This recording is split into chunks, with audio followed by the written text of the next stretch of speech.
You are now watching Believe. Do you believe? What's going on, Believe Nation, Commanders Nation? It's Anthony Armstrong here with Believe in Commanders, my co-host, Brian Murphy, on the other side of the screen. What's going on, man? How are you?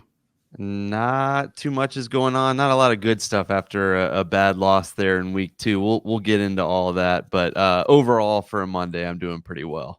Yeah. And I can say I played my first bit of Bet Online bets this weekend. So I did a little parlay.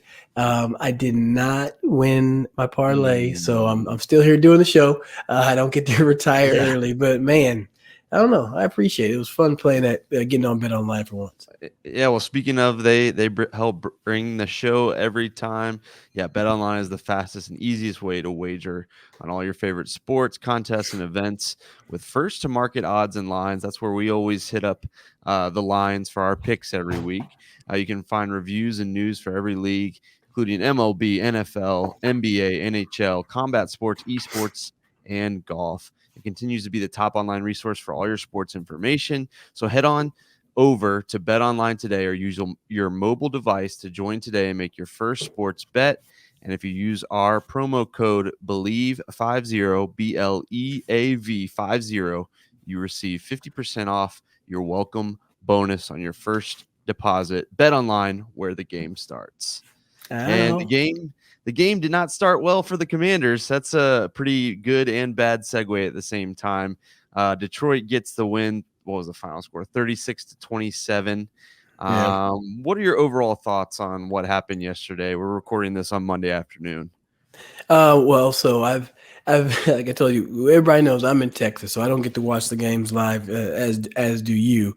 So I listened to the home broadcast. So I heard Bram Weinstein, Julie Donaldson, and London Fletcher calling the game, and it just didn't sound so good. It sounded pretty bad over the broadcast.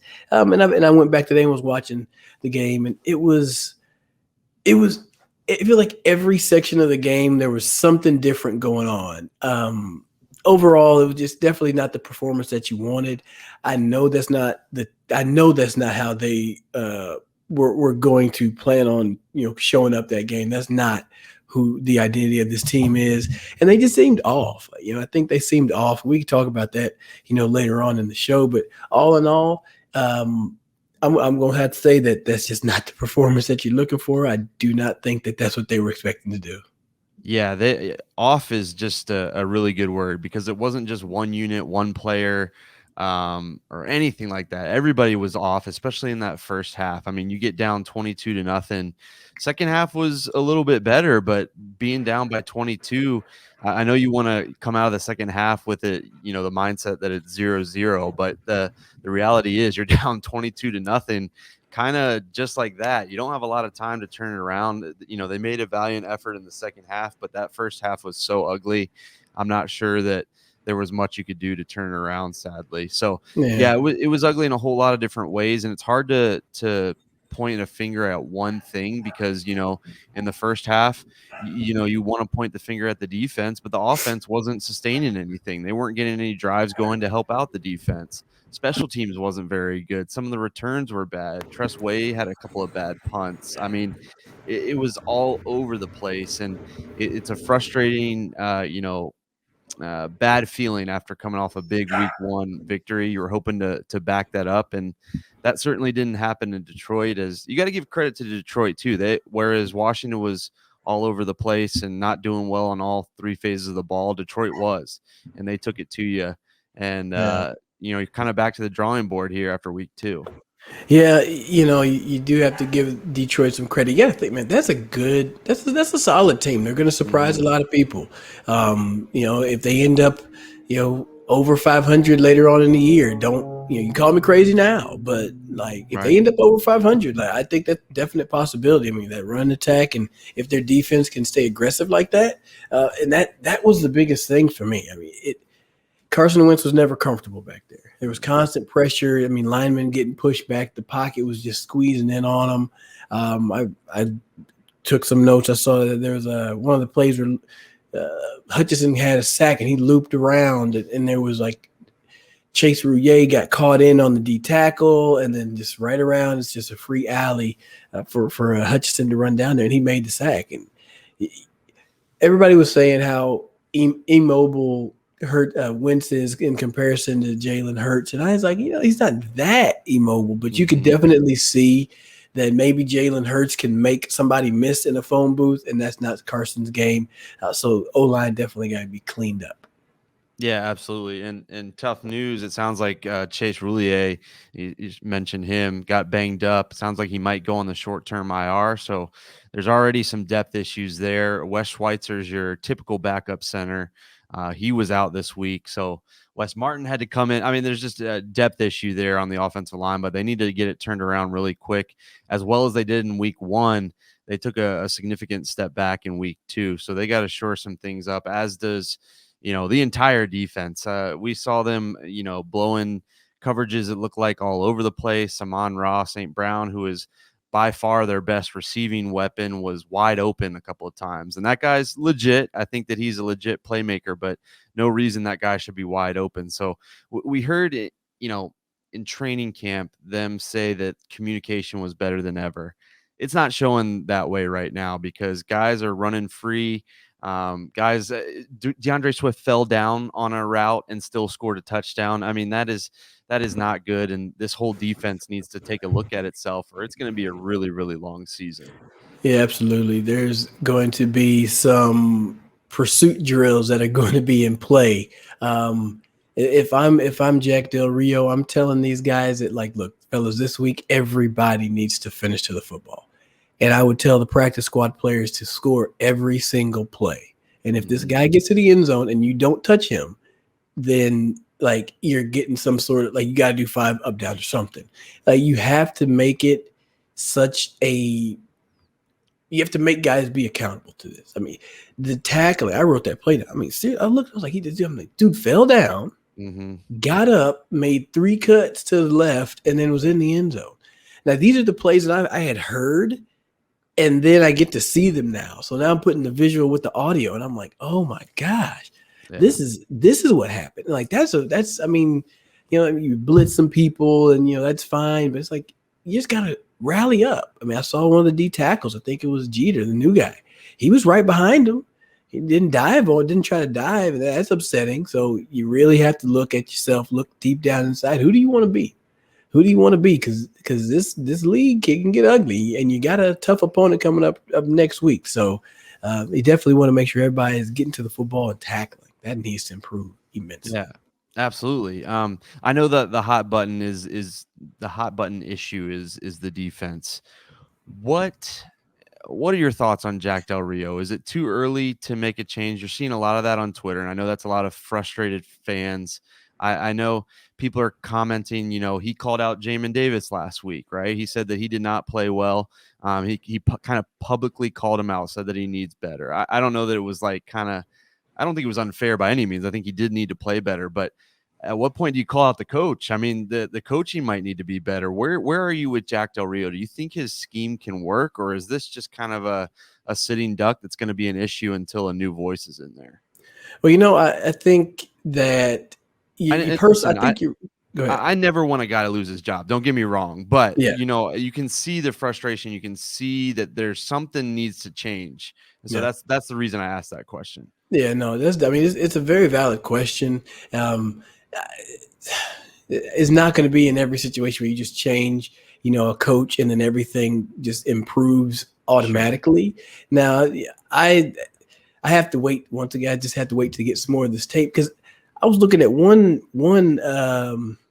You're starting to see some personnel things and formations that are catching this defense in bad positions, right? So, for example, it was an empty set. And empty, people think, 5 wide receivers. Well, you really had 2 receivers, 1 running back, and 2 tight ends. So they had a receiver all the way out to the sideline to the left, tight end in the slot, tight end in the number 3 position, 1, 2, and 3. On the backside, they put Amon-Ra St. Brown in the slot, and then they had a running back outside, probably DeAndre Swift. Over the top of Amon-Ra, you had Jamin Davis, and then behind him, you had Derek Forrest. Now, easy alignment-wise, you can tell, one, neither of those guys should be covering him by Sure. themselves, first and foremost, right? Ever. Personnel wise, I'm gonna say, hey, St. Juice, get off of the tight end and come cover 14, right? Yep. You probably need to play some more matchups based on who you're gonna see. Because if they're gonna be able to just line up in a formation and know where you're gonna be, that ain't gonna cut it. No. That's not gonna cut it. And Well, then this is the same formation that you saw the previous week against Jacksonville. Right now, this is getting into a game plan thing. So you say change coach, yeah, they're gonna have to look self scout and say, okay, maybe we don't do this. We yeah. stop putting these guys in this position. It, I do think there's, I don't think the linebackers. I still think that's just a huge hole. That's a huge hole, and in a 4-3, you want your down lineman to get to the ball or get some pressure. And if that's not getting pressure, then it puts a lot of pressure on the linebackers. And if they're not playing well, it just everything kind of trickles uphill. Right. And I think they're going to really have to do some self scouting and have everybody talk and say this is the way that we're going to play against this look. Mm-hmm. Because if that's how you're going to set it up, that's going to be too easy for other teams. Yeah, I think, and not to ride the fence, but I'm not ready to get rid of Jack Del Rio. I think that he, what he did in 2020, there was some legitimacy to that. That defense was pretty good, and we've seen some flashes over the last couple of years. But I agree with you. I think I saw a clip or, read a clip that Amon-Ra St. Brown said that he knew this defense struggles when the receivers get in bunches. So if you're an offensive coordinator, you're going to bunch up all your best receivers and cause havoc. And that is a coaching issue, like you were saying. That is a scheming issue that you need to figure out. You need to figure out quick. So that's why I'm not ready to get on the fire him or make any huge changes right away, because I think there is some tweaking that can make them successful. Not to make excuses, but also not to mention you're missing Chase Young. I mean, you already knew coming into the season it would be at least a month and a half or so before you'd see him. But Cam Curl, right before the season has surgery. You got to think that he's a big missing part, that he is part of the reason, maybe some of that communication is breaking down. So I'd love to see Cam Curl back out there and see some of the changes that they're able to make. But as much as I don't want to fire the guy after 2 weeks, I do want to see some significant improvement, and you kind of have to, or it's going to get ugly really quick. Like you said, it's a trickle thing, and it's going to just keep trickling until it's a full-on flood.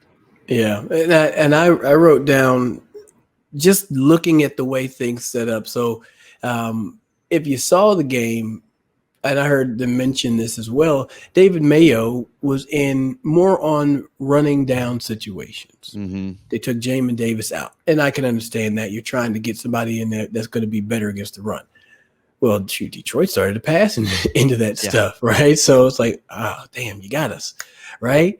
And then when Jamin was in there, they would rush Jamin a lot more and blitz him, and they put him in situations to make him, frankly, not have to think as much. And I do think that he played a pretty solid game. I think he flew around, he showed up on tape. So kudos to him for getting better. And hell, London Fletcher pointed that out as well. So when London sees it, you're doing a good job. So shout out to him, but. One thing I was thinking, I wrote down, it says Defoe can tackle.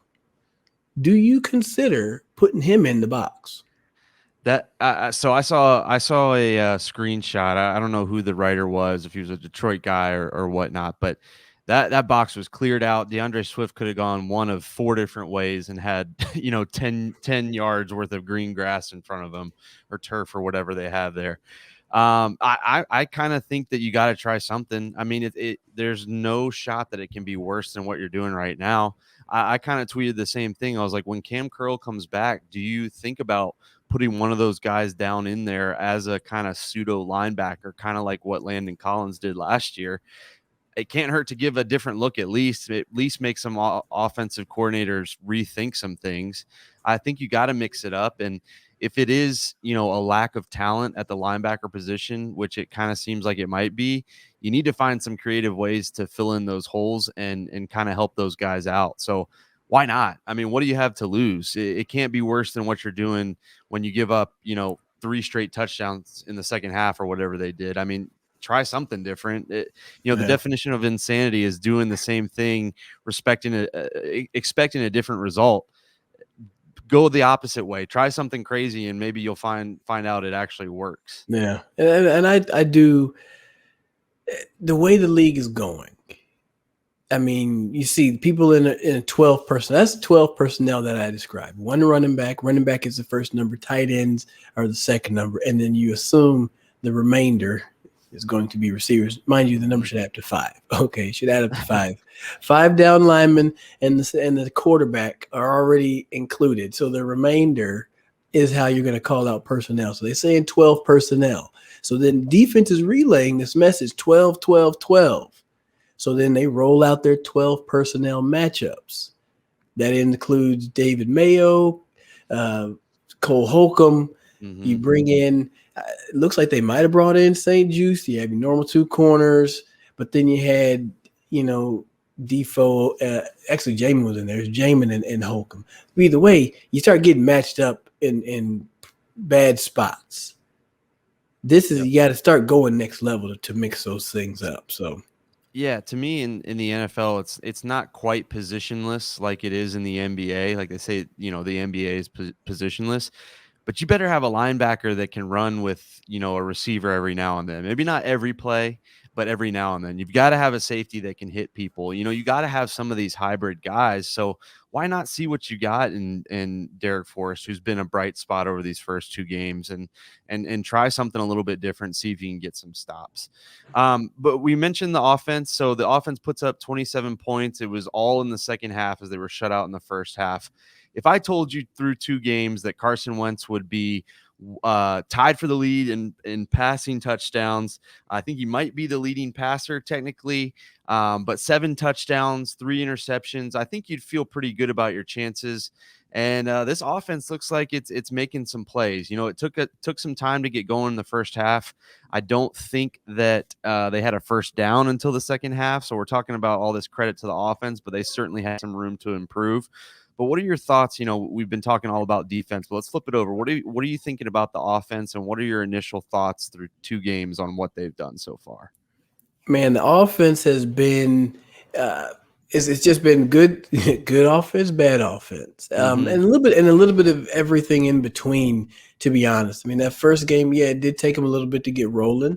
And you say they kind of got out to an early lead, but I feel like for them to really start clicking, it took a little bit for the offense in the first game. This game here, they never got that opportunity to get rolling. I know Twitter is going back and forth on it. Is this on the defense? Is this on the offense? I saw one whole YouTube where it's like, hey, the offense is rolling, but it's the defense that's not rolling. Well, that's kind of, it's not necessarily yes and no. True. Right. It's yes and no. Because I mean, whenever you're up by 2 and 3 scores late in the game, you play back and you make them throw it shorter, so things can look good. But it's meant for you to take the shorter plays and run more time off the clock. So, right. All in all, with the offense, it's still a work in progress. I remember before, I've said it time and time again. It takes 4, 5, 6 weeks until you kind of really know what you're going to be looking like and what you're going to be doing. This is the second game that we've seen it. Everybody had the same tape to watch, to try to figure out how to stop this team. Detroit chose the pressure aspect of it. Let's blitz, let's rush, let's put as much pressure on Carson Wentz as possible. And you could tell it affected the play calling. It affected Scott Turner. He wasn't able to do all the wildly creative thing. I feel like last week was much more creative. This one here was kind of forcing your hands. Like you're running play action, but you really haven't had a run game all day. So that's kind of pointless. So it's a tough one. Jury's still out. I do think the potential is high. The potential is really high, but you can see the areas that need to improve. And I think they have the time to do it. You got a couple of weeks. So, still 4 or 5 weeks. I think that's when they're going to start really hitting their stride. Yeah, I'm not ready to crown them the best offense we've ever seen in Washington or one of the best offenses in the league, but I do think that the potential is there, and I like what I'm seeing. They did not roll over, and in the second half, the first drive took 2 minutes off the clock, and they went down and scored. They got it within 7 a couple of times. So I like what Carson Wentz is doing. He's obviously got to take care of the ball. He sailed. His pick went high. We know about the fumble in the back of the end zone. I think that counts as a turnover. It led to points, so I'm going to call it a turnover, even if it's not technically the fumble there. But I think that the rushing game needs to do a little bit better than 88 yards. I mean, your lead running back only averaged 2 yards a carry. I think through 2 games, he's only about 3 yards a carry. So you need more from that, and you hope that Brian Robinson will help you there. But I do like that they didn't roll over. Getting down 22-0. How many times in the past, especially in Washington, have they just, kind of punted to next week? You Yeah. just kind of try to lick your wounds and get out of there. But they fought back. I mean, they won the second half. And I know, Yeah. Detroit probably was able to sit back a little bit more and allow some of that. But I do like what Carson Wentz has done so far. And I'm overall pretty pleased with it. I'm okay with taking some shots and potentially having some turnovers if it means that you're going to spread the ball around like he did. He hit 8 different receivers. 3 different guys scored again this week. So I think there are a lot of positives. I don't think it's perfect by any means. And I think they do need to be a little less streaky. We Yeah. saw that in week 1. They went 2 touchdowns to open, then 6 or 7 straight drives with nothing, including 2 turnovers, and then 2 touchdowns to finish. Same, kind of idea this week. Nothing to start off through one half, and then a couple of touchdowns. They need to be more consistent. And I think if they're Yeah. able to do that, it's going to help out the defense, and it's going to be, a little bit harder to stop if they're consistently drive in and drive out, wearing down a defense. 100%. And then this is definitely a team that it's got to be a full, a total team effort. I mean, even special teams was kind of taking their lumps here, giving up some big returns and Yeah. not getting out to the 25. And it just all around it was just like, hey, you know what? They got us. They got us. We didn't play as well. It was bad matchup, you could say, whatever. Either way, you watch the tape, you learn from this, and you move forward, man, quick as Yeah. possible. Learn from it and move forward. Well, you have no choice but to do that with 2 division games staring right at you. You got the Eagles this coming week, and then the Cowboys right after that. I think I might have seen that Dak could potentially play you, could be potentially available in that game. So that adds a little wrinkle. You're not just going up against Cooper Rush there. So you don't have time to sit back and kind of, mope for a week. You got to get it together because you got two of your biggest games right off the bat. And if you're not careful, you're down 1-3, and that's in a bad spot that nobody wants to be at. So what kind of improvements or what are you looking for most from this team to show that they're making strides? Like, what do you want to see most, whether it be through practice or what they're saying or what they're doing next Sunday? What's the biggest thing that you're looking for as far as improvements? I mean, shoot, everything I need to see is going to be on the field. You know what I Sure. mean? Now, you look at this tape and you got to be real with yourself. All right, it doesn't need to be any finger pointing. Where you're like, "Well, I played well. What did you do?" Like, I don't. No, everybody needs to play better, regardless if you grade it out at 100. We need to find a way to play better because Mm-hmm. what you put out there as a unit, as a team, isn't good enough. You can't wait that long to get going. So offensively, I want to see those guys sustain drives early, right? Sustain drives early. Take it to the defense rather than letting them determine what you do. I feel like that's what happened. They were just kind of having to sit back and play in a protective environment so that nothing bad would happen rather than trying Sure. to, deal with it. Like say, okay, look, they're rushing us. They're pressuring us. Let's hit them with a real quick screen. Let's negate that aggressive pass rush. That's what Philly was able to do. I mean, obviously Hurts moved around, but Yeah. negate that stuff early, So I want to see that type of a gameplay. Philly's going to blitz you. So how do you handle it? They're going to put some Yep. pressure on you. How are you going to handle it? They're going to get up in your face. How do you handle it? So I need to see that step up. O-line, I need you to step up. Yeah. Keep your quarterback upright, right? Understand, watch the loops, understand the games that are going to happen. I mean, pay attention to the alignments. Watch some tape. Get in there. Understand a little bit more. Defense, shoot, tackle. Show Yep. up around the football. Just start with that, and everything else will fall into place after that. Show up around the football. Well, overall, I just think they need to come out next week and hit the Eagles in the mouth. The Eagles will be coming off a short week. We'll see what they do tonight against the Vikings, how they come out of that one. But I'm with you. Set the tone for a change. Don't react. Go out there and set the tone and make something happen early on to where the other team has to switch their game plan. It always feels like Washington, whether it's the Commanders, the football team, or the Redskins, kind of have to change up their game plan because somebody throws a wrinkle. Come out there and throw a wrinkle of your own. Do something that catches Philly off guard next week, and get the crowd back into it, because you know that the people are kind of waiting to pounce on some negativity. So jump on that early, and go out there and punch a division rival in the mouth for a change, and show that you're not backing down. It was a bad week, and that's it. We're moving on. So I'm with you. I think we got to see it out on the field, but hopefully the team gets to heal up a little bit. I think Roulier will probably be out for a bit, but hopefully get some guys back in there that can help contribute. Maybe a Cole Turner, finally see him at home, another weapon on the offense. Cam Curl, hopefully back healthy. See what you can do with a full complement of weapons on both sides of the ball. So last week we did Freaking Monday, and I told you it was all in the tone. It was good last week after beating the Jaguars, or at least it was for me. This week, Freaking Monday. It's a Freaking Monday, and it stinks losing. To me, it's I'm not wanting Jack Del Rio gone, but my Freaking Monday is he's got to hold himself accountable, like he held Jamin Davis accountable last week.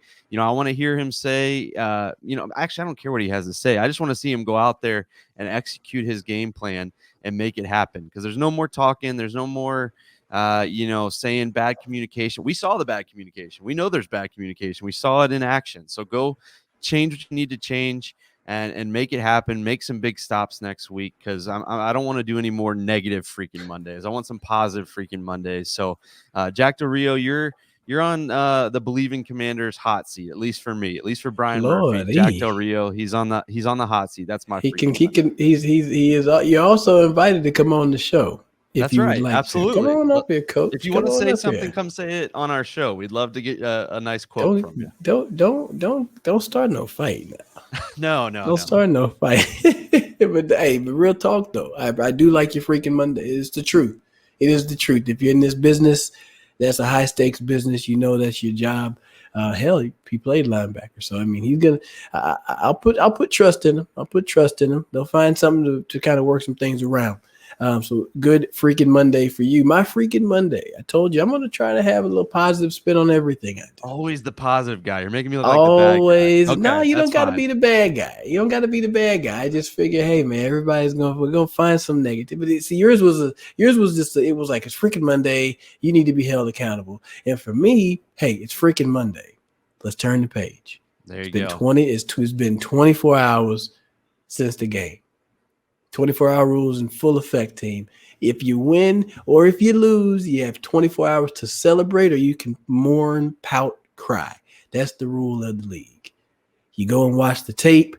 You find out how you can get better. You make those changes. You work on it all week. You get the new game plan.